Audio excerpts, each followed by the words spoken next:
This show is made possible by the generous support of listeners just like you. Our show is about helping souls grow, prosper, and evolve, and every gift ensures that we can continue to do this. So we thank our generous supporters and also ask if you would like to be a part of supporting this important effort to bring this message of truth to the world. Please consider heading to experienceofthesoul.com/support to be a part of supporting us by being a regular patron or making a one-time gift. Blessings on the journey, dear friend. Zen Living Realty, Supportek Staffing, and Center for the Healing Arts present The Authentic Spiritual Journey, a weekly show featuring real and practical spiritual conversations from diverse perspectives here on the Experience of the Soul podcast channel. Today, episode 138, 5 Love Languages. And now your host, Reverend Cynthia Alice Anderson. Hello and welcome to The Authentic Spiritual Journey. My name is Cynthia Alice Anderson. I am the host.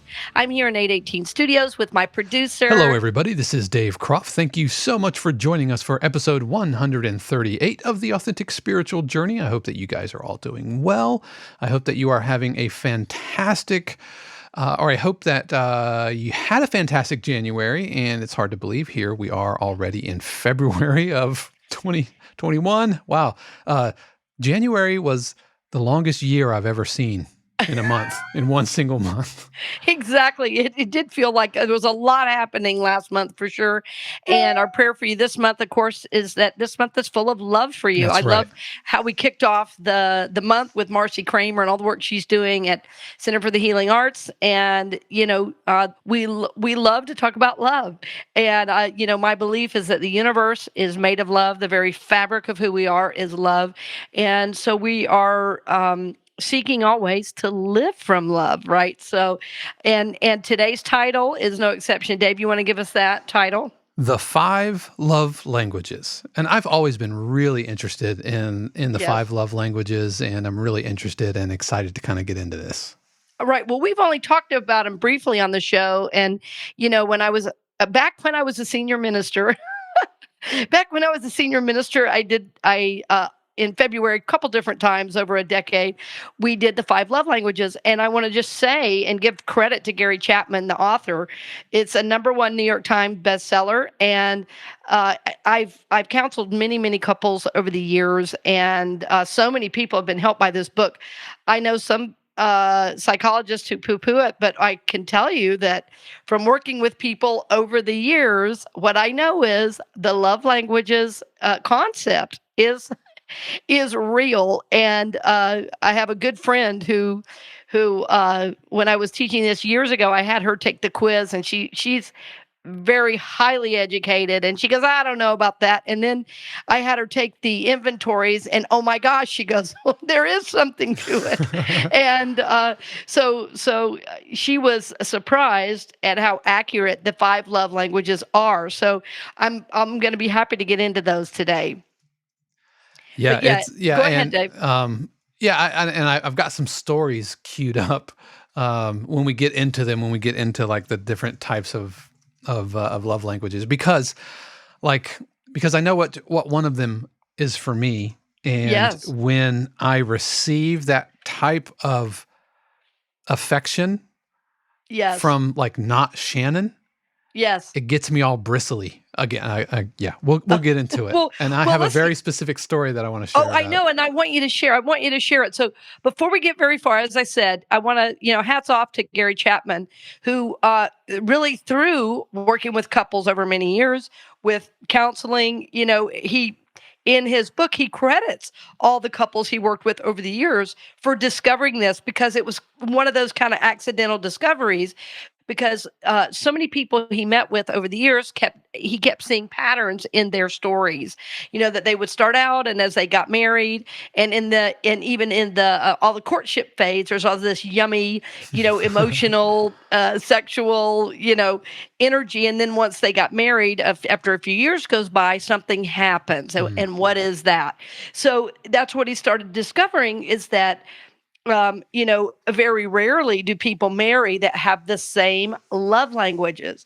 And so it's we think we know what the word love means, but we can say I love my dog, and then we tell our spouse or friends I love you. Well, that might be a different kind of love. So there are, and I have a good friend who says I'm still working on what love means, Mm, and he's one of the most loving people I know. But so it behooves us to kind of slow down a little bit and say, gosh, what what does this mean? The five love languages. What is love? When I say I love you, what does that mean? yeah, and we've mentioned Gary Chapman's book, and we will have a link to that in our show notes. Just be sure to click on the show for today, episode 138, or you can just search five love language. If it's like several months later and you're hearing this, you can always do a search for the topic and find those show notes. Yes, yes. And what I find fascinating too as a parent is that I want you to know that the love languages do not just apply to romantic Mm, relationships. So I think when the book first came out, it was all about spouses because he kept counseling people with marriages falling apart. But really, it's simply understanding that people receive love in different ways.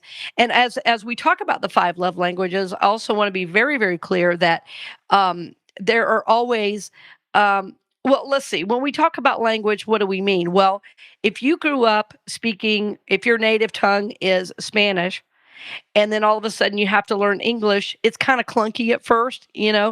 And so, as we're talking about five love languages, well, if we receive and give love a certain way and it's different from other people in our lives, then when we first try to do it and we first even learn it's a thing, it's a little difficult at first. But once you begin to practice it and literally consciously choose to work on loving the people around you the way they best receive it, well, that's truly what I call an act of love. mm. And love is, in fact, a choice in terms of, you know, in terms of, Dave, if you receive love a certain way, and as your friend, I know that, and I choose to just say, well, that doesn't work for me, then our friendship is only going to be so deep because I haven't made the effort to love you the way you can best receive it. So, as we talk about the love languages today, I want you to hear that it's not a cookie cutter thing. There are five basic types, and there are going to be different dialects within those types, like there are with language. And what I'm just now realizing, like for the first time, is you would use different languages for the different shades of love. Like, and we can Yes, get into agape love and eros love and all right, of that stuff, right. And so if I'm communicating love to Shannon, that's going to be a certain language versus a love Yes, for a friend, which is yes, a different language. And I think that's my little story that I've got, queued up. It was a crossing of those beams. It was yes. receiving an eros type of a love language Mhm. from a friend, and it got me all bristly.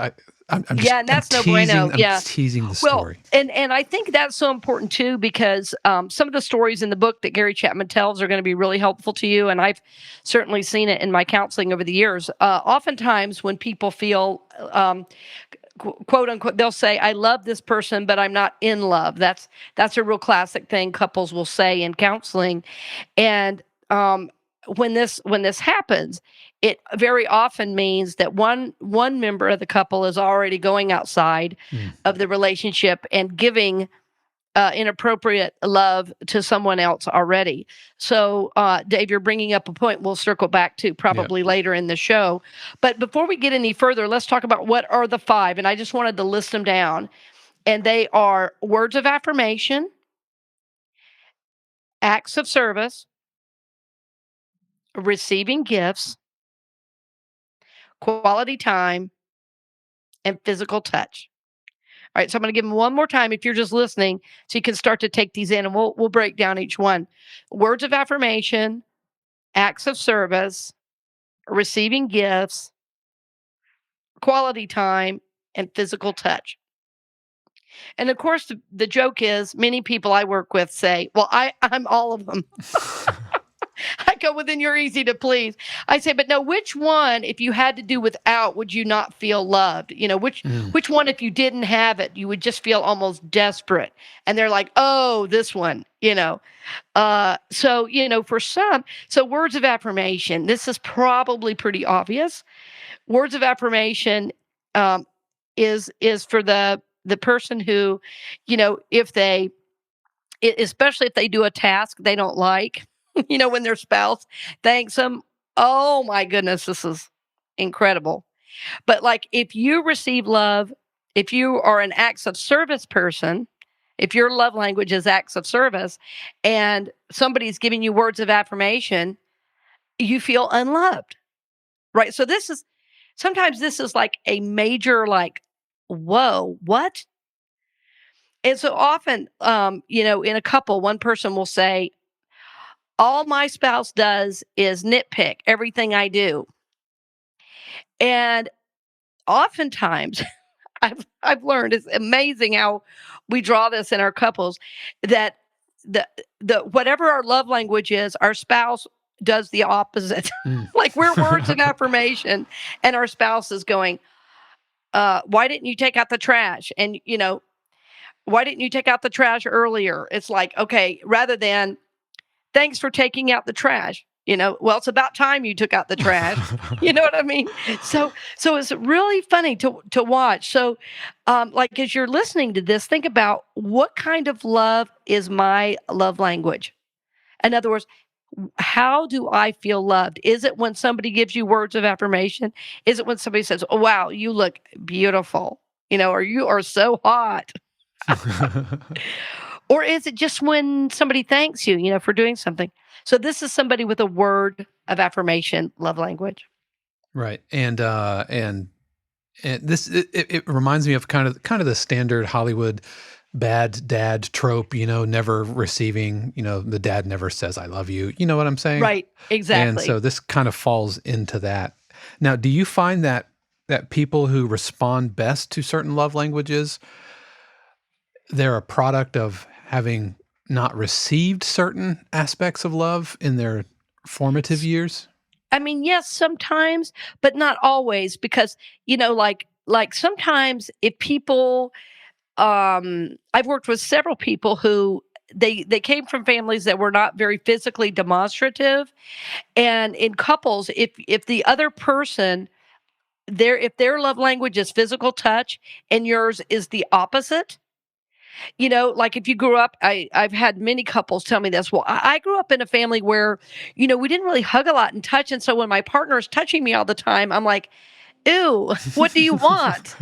See, they see it as, as a negative. And Right. so, but, and I'm going to stop here to say a true act of love is I'm going to learn what my partner needs Yeah. and I'm going to make an effort to love them the way they best receive love. I mean, that's what love is. If it's like, um, as a parent, it's really interesting because, as a parent, you're constantly doing things out of acts of love. I mean, nobody likes to get up at 3 in the morning because their kid is throwing up. But you know what? You do it because that's an act of love. It's yours to do. Right. It's yours to do. And so if the people in your life are telling you this is the way I receive love, and you say, well, I grew up this way, therefore I don't like it. It takes two friends to make a Yeah. relationship work. And if one is asking and the other is not even willing, the relationship isn't going to make it. Yeah, I know that words of affirmation is absolutely one for Shannon. I mean, and it's Yes, not it the is. only one. Yes. It's absolutely one, and it crosses, romantic into Everything. friends, into work life, and everything. And I, she didn't necessarily come from a home that was neglectful in this. It's just something that I know really resonates with her. And so Yes. whether it's I want to feel love or whether she's hurting, Mhm. it's the first thing I can do before I try to act of service it out, you know what I mean? Which is problem solve. Ju- Yes. just affirmation. And so that's a Exactly. real And response. yes, yes. And what almost always happens when couples have been together a while too is people think nagging is a good form of getting things done, and it's pretty much the worst. And so if you want something done and you're with a word of affirmation person, verbal compliments, verbal compliments, verbal compliments. And you will be amazed at the acts of love that come back to you. So yes, words of affirmation. And you're right, Dave. Usually that's why I brought that up at the beginning. Usually when we have a specific love language, it goes across all relationships. Hmm. As you mentioned, though there's going to be in eros a more sexual type of love, obviously, between a married couple. But you are going to give words of affirmation to Shannon, and so will I, as her friend and coworker. Hmm. And I've learned that over time. What's so fun for me is people that love to do this work like I do. I just simply say, "Hey, give me a heads up. What's your love language?" Yeah. And I had thought with Shannon it was, and she goes, "Oh, words of affirmation, 100%." 100%. Yeah, yeah. 100%. So think about this, friends, as you're listening. Is this your love language? Do you love to receive kind words, affirmation? And also, if you know if it's not you, but somebody in your life does. So rather than making demands, make gentle, kind requests. Hmm.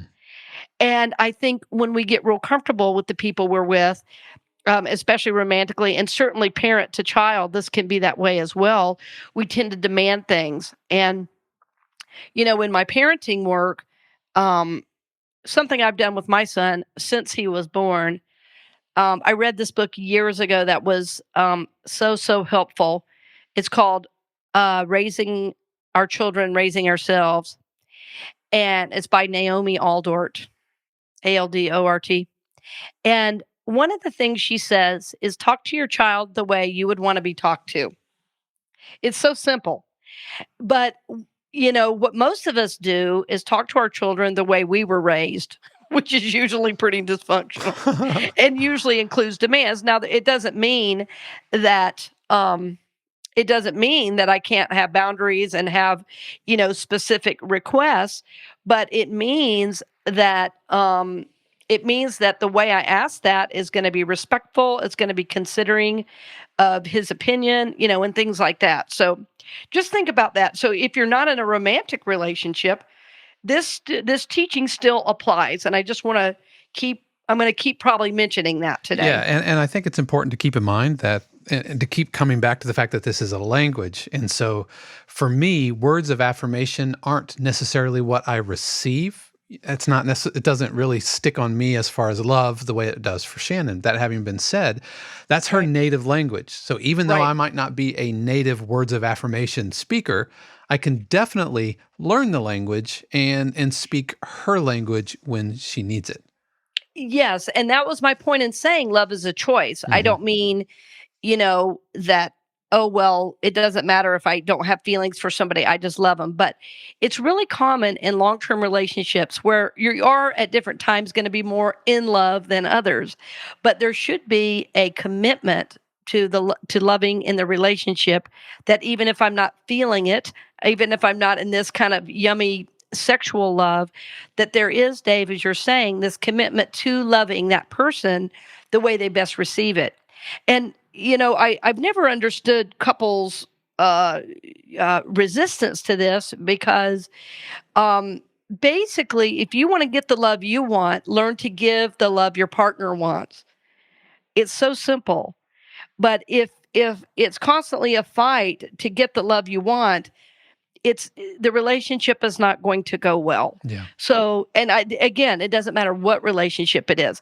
And I wanted to tell you too. I had a good friend, who he's a minister, and he was learning about these love languages, and he loved his daughter. I mean, just was so proud of her, affectionate. I mean, he felt really close to her. Well, one day they were out on, it was like a little golfing event, and his phone kept going off and everything. And later that day, she was mad.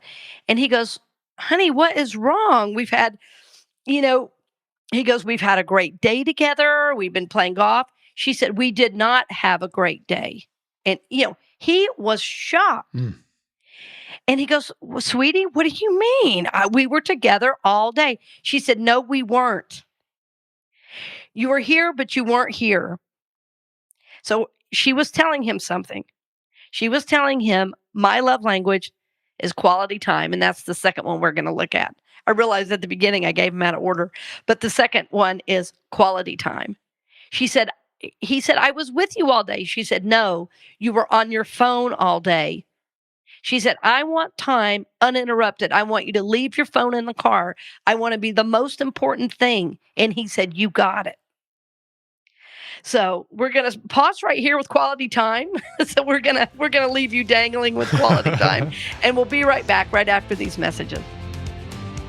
We'll return to the program in just a few moments, but first, we wanted to give a special word of thanks to our podcast partner, Zen Living Realty. Zen Living Realty's mission is to mindfully serve, connect, and positively impact their customers, partners, and community through their Zen approach to real estate. Their vision is to be the most trusted real estate brokerage in the Central Florida area.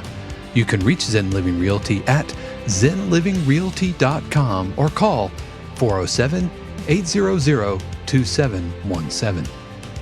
We'd also like to give a special word of thanks to Supportek Staffing.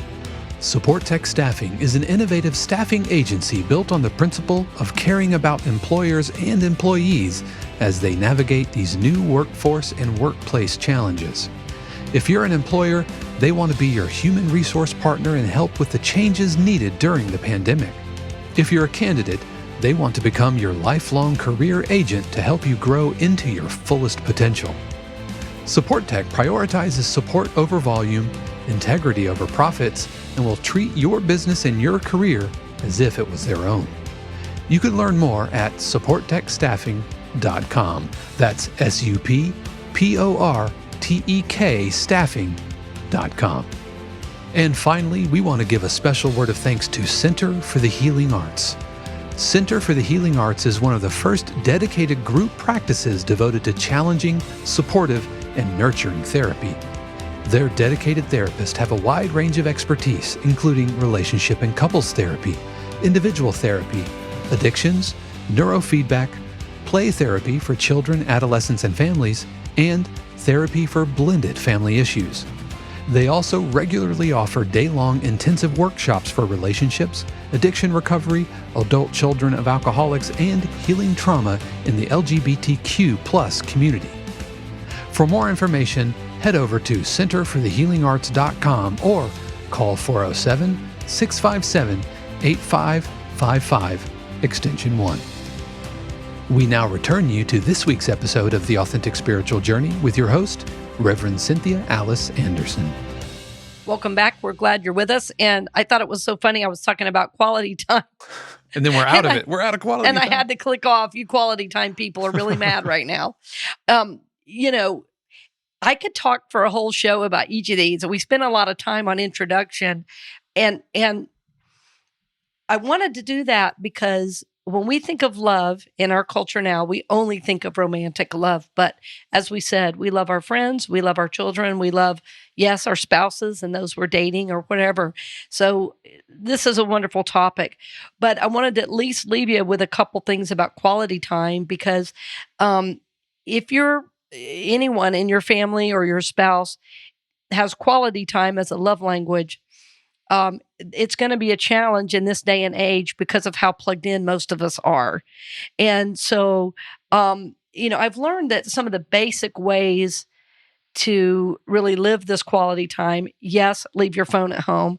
But even if you're busy, like throughout the day, texting your partner about what you're doing and where you are, they feel connected to you and what you're doing. And so sometimes that's, that can be really, really helpful if they feel included in what you're doing. And even like just time to get away, just you two, or again, even if it's your child time that you're going to go away, like to do a canoe trip or kayaking or camping or something that's just you two, that brings you, I was going to say miles of love back to you, because quality time to a person with this love language is like gold for the relationship. It's like putting money in the relationship bank account. It's funny we're talking about these two because these are Shannon's big ones.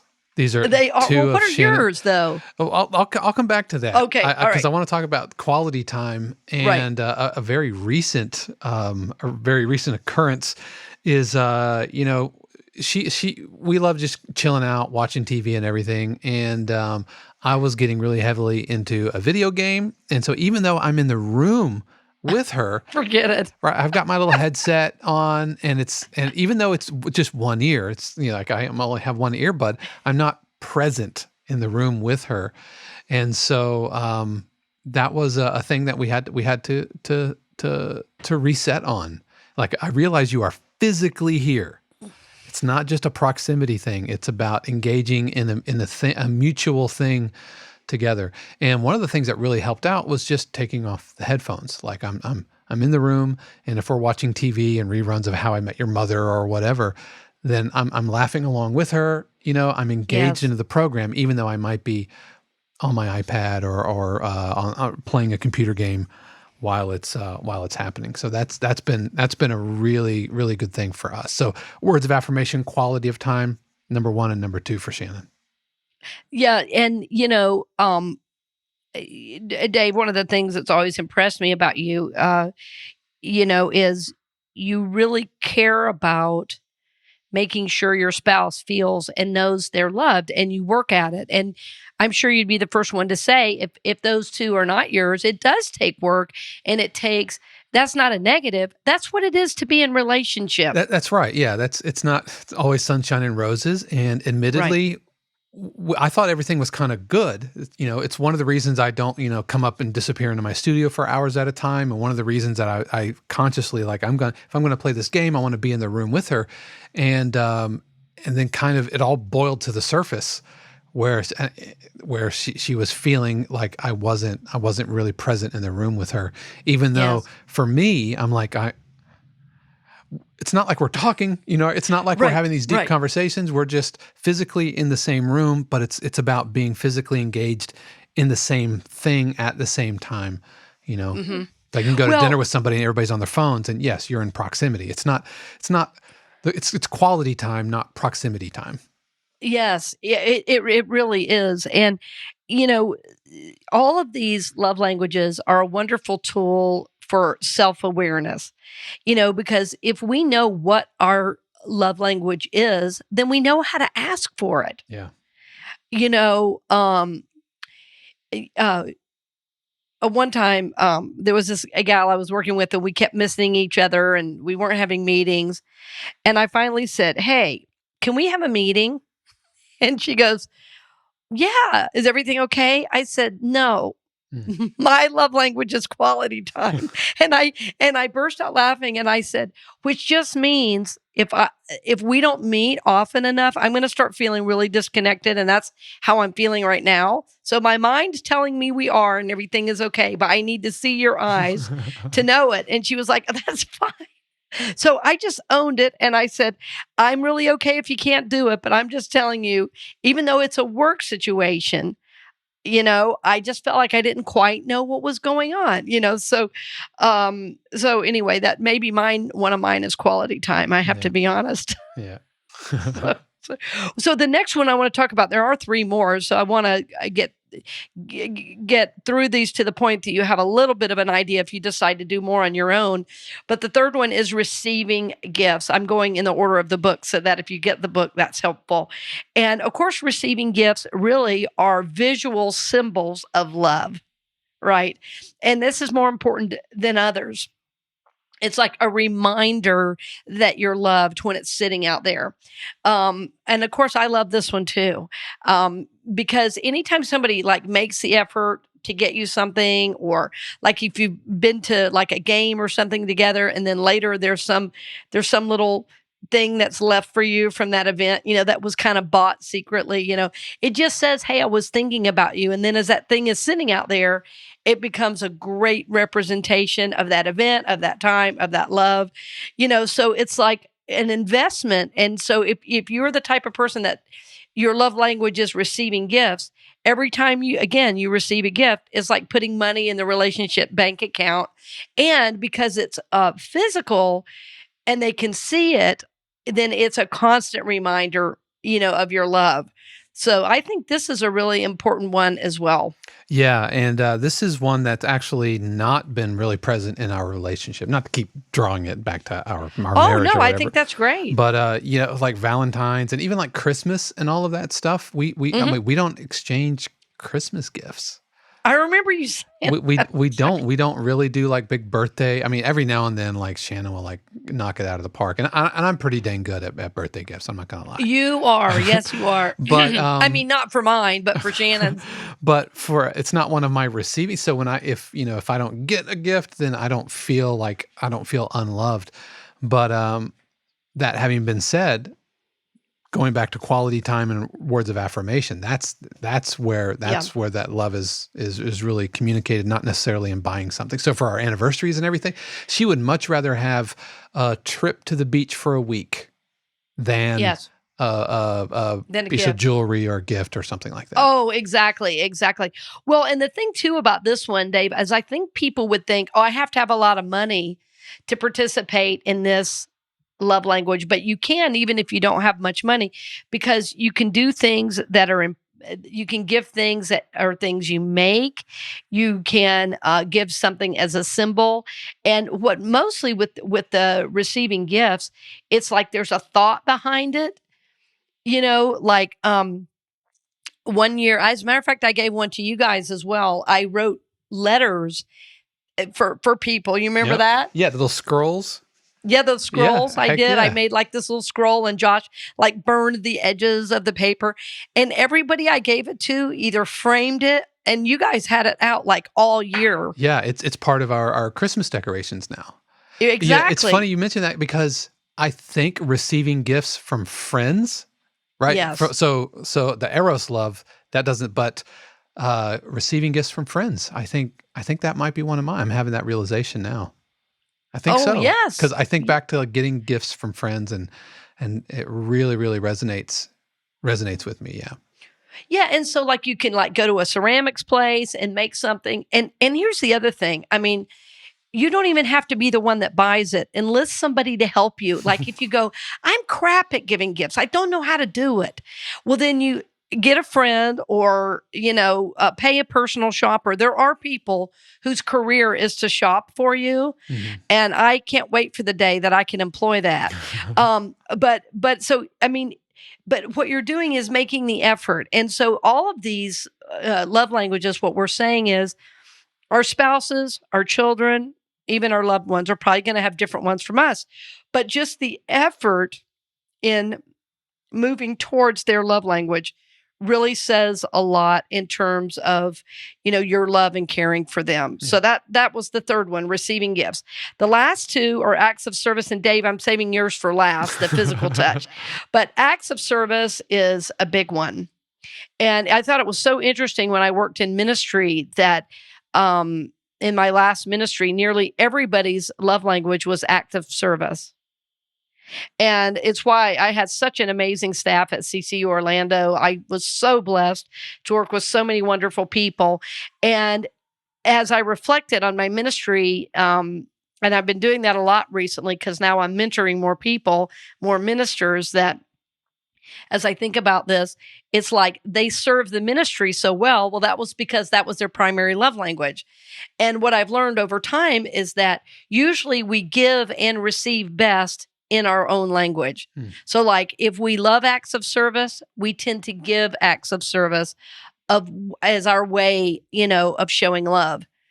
Yeah, So, and I have found that this one, because Judy is act of service, and one of the things that was a real adjustment for us in a learning process when you bring somebody new into the house and you're learning to live, is like if acts of service is a way to express love, then not doing an act of service can be interpreted as not love. So something as simple as taking out the trash, or something as simple as emptying the dishwasher, or can be making the bed or whatever. Yeah. It can be received or perceived as not saying you don't love me, but it becomes this thing of I don't know. Am I making any sense? I feel like I don't want to say it's received as unlove. It's just it's noticed. Well, right. I mean, here's the thing. If your love language is acts of service and you keep telling me how great I am, I'm going to go, for God's sakes, make up the bed for once. Yeah, I don't need flattery. Make the bed. Yep. And so And I know that if the dishwasher goes undone, if it goes right. unemptied or whatever, or then I know that it will affect her.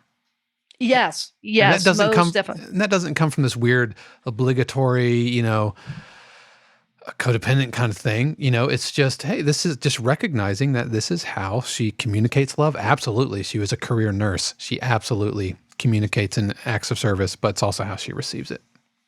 Yes, and what's so interesting in a family situation, sometimes the act of love, if your spouse, if their main love language is acts of service, even doing things for people they love, um, shows them love, whether it's Hmm. an older relative or their pet, or something like that. That really says, I love you much more than saying the words. That's right. If somebody's love language is act of service and you keep telling them how great they are, that's not going to sit well. On the other hand, if you're cleaning up and doing things around the house and things like that, they're going to feel really loved and they're going to want to come back, towards you. And remember earlier, as I was talking about my friend who's very educated, I don't know, she's got a couple of doctorates, I think, and at first said, I don't know about this love language stuff. Well, when I had her do some inventories about, discovering her love language, and I asked her questions, and I said, so basically, you don't care if you see your husband very often? And she was like, I don't need any quality time. I don't even need, this and that. But acts of service, that's what makes me feel loved. And her husband is amazing with acts of service. Like that is the way he gives. So they're like, hand in glove as a couple. Both the ways they like to receive love, they both do like in spades. So it's been really beautiful to watch their relationship, over the years. So yes, acts of service is doing things for those we love, and again, it may be doing things that you don't necessarily like doing. Like if your spouse really loves a clean floor and you really don't like doing it, but you decide to do it because it means a lot to them. That's what love is. It's just a gift of time. It's just a different kind of gift. It's a different kind of gift. Exactly. Yeah, absolutely. And I think I've discovered that this is one of mine. Like receive, like I noticed that because I'm usually the first, like if Shannon wants a drink or something like that, I'm up, I'm grabbing it and I'm bringing it back. But to receive something like that I didn't specifically ask for or whatever, that really, really resonates with me. Like if she goes into the kitchen and gets something and comes back and says, oh, I brought you a coffee, and it never entered my mind to do that, then that really, really resonates with me. And do you like it when your podcast host brings you brownies to the studio? Every single time, and I'm not gonna lie, I miss it. It's one of the casualties of our remote recording setup. That's what I was going to say. That's the only bummer about remote recording. You don't get treats. Yeah. Well, the last one, Dave, your favorite, physical touch. Yeah, that's the big one. And boy, this one is this one can be really fun, and it can also be exciting in a romantic couple because you can find new ways and new places to be able to touch and footsie under the table and all of those kinds of things. Holding hands or just. Yeah. So this is an absolute big one for me, and it doesn't even have to be like this big overt gesture, but like if we're driving and then Shannon will just kind of just put her hand back of my neck. Yep. You're like give big old thumbs up for that. And that brings me to my my story. One of the things that happened during a gig one time, I was with a singer that I've played several shows with, and it was during a show, and she was kind of being like coy, and you know how you get during shows, right? Just being cute and funny. Oh, of course. And she came up, and she didn't, without even meaning to, she rubbed the back of my head, right? Just being funny, nothing at all, didn't mean anything by it. But that's like it triggered that Yes. feeling. And I am involuntarily in the middle of the show recoiled from her. I felt bet. so bad. I felt really guilty, and I came back and cleaned it up because I wanted to make sure that she knew that it wasn't her, and it wasn't like, get off me, a woman. It wasn't anything like that. It was, and that is very much reserved for Shannon. As it should be. And Yes. And even somebody like if you did, or even if like Judy, if to be touched by people like that. I'm not talking about just like a hug or like a pat in the arm or something like that, but and we're not even talking about, for lack of a better term, like erogenous zones. I'm not talking about anything like that. There's just, I don't know. Yeah. It's reserved for me and Shannon, and I involuntarily recoiled during the show. I've done it with other people, and I have to just kind of say, and I told her, I said, this is one of my love languages. It's reserved for Shannon, and she totally understood. And she promised did, never to do it again. Right. I promise to never touch you again. Well, and I think you're right. I mean, there are certain kinds of touch that should be reserved for married couples only, and our culture seems to be so over sexualized at this point. I worry about our young people coming up with so much sexual humor and innuendo all the time, because it really is not teaching that boundary. So as parents, we have to really help keep that, awareness there. And I want you to know, friends, that if your spouse has a love language of touch, that a hug, a touch of the hand, Dave, as you said. And I want to mention on page 111 in the book, Gary Chapman says, if your spouse's primary love language is physical touch, nothing is more important than holding her as she cries. And boy, if your love language is touch and your spouse isn't touching you, you're going to feel unloved. And, we all in a time of crisis instinctively grab for a hand or reach for a hug. And why is that? Well, that's because, when we feel touched, most of us feel connected. So it's a great one to end on, because, friend, our hope for you is a better way to say it. Our hope for you, for all of us, is that we feel loved, that we feel connected to each other, to God, to all that is. And so we really hope that our focus on this today, the Gary Chapman book, The 5 Love Languages, just brought it back into the forefront of your mind, that there are many ways to love, many ways to receive love and give love. And that when we are really committed to doing a relationship and doing it well, we would want to know our spouse's love language, and even our children and those we love. And what I can tell you is, people that are open to it, it's fun to discover and to work on over time.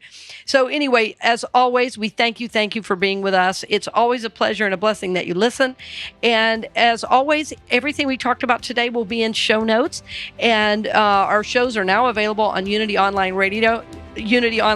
So we welcome all those listeners as well. So blessings on the journey, dear friend, and we will see you next week. We hope you've enjoyed this episode of The Authentic Spiritual Journey, presented by Zen Living Realty, Supportek Staffing, and Center for the Healing Arts. This channel is also made possible because of listeners just like you. If you would like to support the channel with your tax-deductible contribution on an ongoing basis or through a one-time gift, head over to experienceofthesoul.com/support. The Authentic Spiritual Journey is copyright 2021 Cynthia Alice Anderson, all rights reserved. Our theme music is composed by Dave Croft and used with permission from R.R. Hot Publishing.